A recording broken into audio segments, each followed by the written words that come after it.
Gaza के लिए अगले 48 घंटे क्यों है इतने अहम?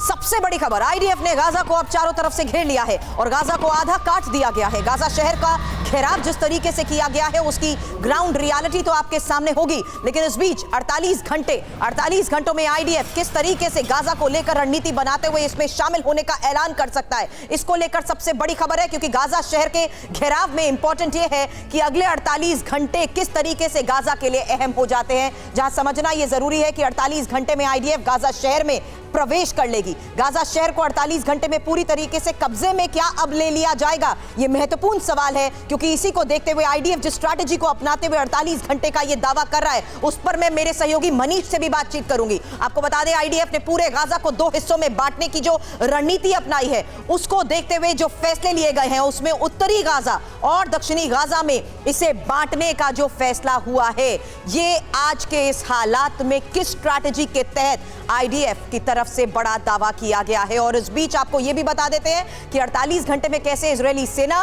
गाजा पर कब्जा करने की रणनीति बनाते हुए आगे बढ़ रही है। क्योंकि जिस 48 घंटे के प्लान का लगातार मैं जिक्र कर रही हूं, उसमें सबसे पहला चरण माना जा रहा है हमास ऑपरेटिव्स के ठिकानों पर टारगेटेड अटैक का।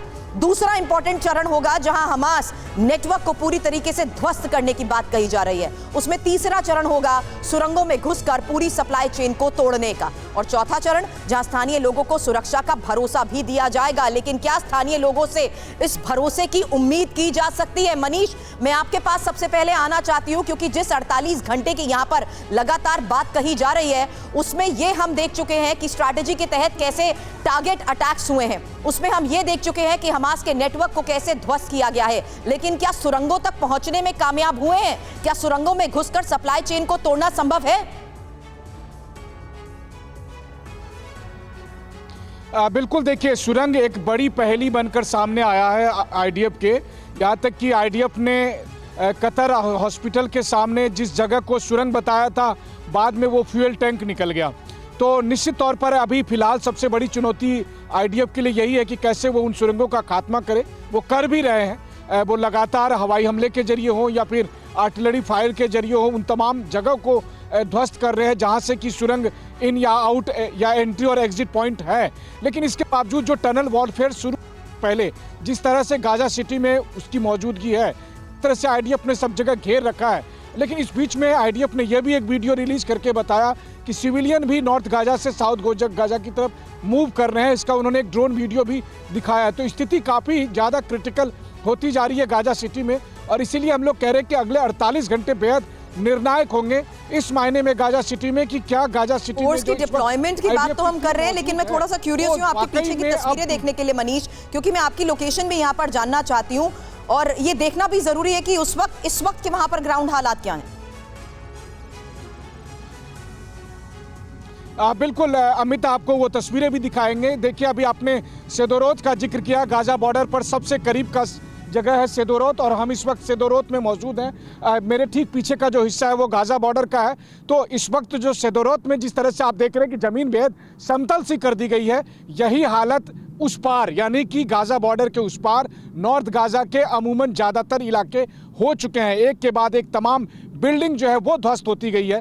एक के बाद एक तमाम वो इलाके जहां पर कि हमास के ठिकाने बताए जा रहे थे, वो सभी कॉम्प्लेक्स को खत्म किया जा रहा है। आईडीएफ ने दावा किया कि कल 450 इलाकों को टारगेट किया, 450 ठिकानों को टारगेट किया गया है, जिसमें हमास का एक मिलिट्री कंपाउंड भी था, बड़ा सा कंपाउंड था। तो सोचिए कि एक बड़ा सा कंपाउंड, बहुत सारी इमारतें, और अचानक वो वैसे ही दिखे जैसे आप मेरे पीछे समतल जमीन देख रहे हैं। तो यही हालत अभी है उत्तरी गाजा में। फ्रंट लाइन से ये जो सीधी तस्वीरें मनीष आपने दिखाई हैं, इस बीच बता दूं विपिन भी हमें ज्वाइन कर चुके हैं। और विपिन, मैं जानती हूं आपकी डिप्लॉयमेंट यहां भी आगे बढ़ती जा रही है, क्योंकि गाजा सीमा के नजदीक आप उस एरिया की तरफ रुक कर चुके थे जहां से फेंसिंग को तोड़ते हुए ये हमास के लड़ाके दाखिल हुए थे। वहां की लाइव तस्वीरें जरा दिखाएं।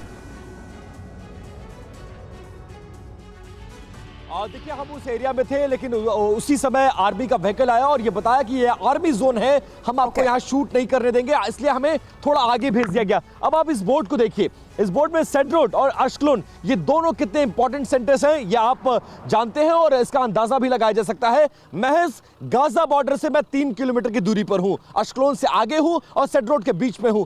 यहीं पर वो जगह है जहां पर फेंसिंग को तोड़ा गया था, जहां से हमास के लड़ाके अंदर आए थे। फिलहाल इस एरिया को कॉर्डन ऑफ तो किया गया है, अब बेहद सुरक्षित है। लेकिन यहीं से अब सेनाएं अंदर दाखिल हो चुकी हैं और यह दावा किया जा रहा है कि गाजा पट्टी के अंदर लगभग 15 किलोमीटर के अंदर तक दाखिल हो गई है और ग्राउंड ऑपरेशन करते हुए आगे बढ़ते जा रहे हैं। हमास के लड़ाकों को मारते जा रहे हैं, सुरंगों को खाली कराया जा रहा है और सर्चिंग ऑपरेशन जारी है। और इस बीच में ऑपरेशन में जो कुछ भी आ रहा है वो सब कुछ निस्तेनाबूद करते जा रही है इस वक्त आईडीएफ। फिलहाल जिस लोकेशन पर मैं खड़ा हूं ये बहुत ही ज्यादा इंपॉर्टेंट लोकेशन है और अंदर आगे बढ़ने की हम कोशिश कर रहे हैं ताकि गाजा पट्टी के अंदर अगर हमें आर्मी ले जा सके और दिखा सके कि क्या क्या वहां पर हमास के लड़ाकों ने तैयार कर रखा था, कैसे उस जगह को खाली कराया गया। एग्जैक्टली बफर जोन है और मिलिट्री जोन घोषित किया जा चुका है विपिन।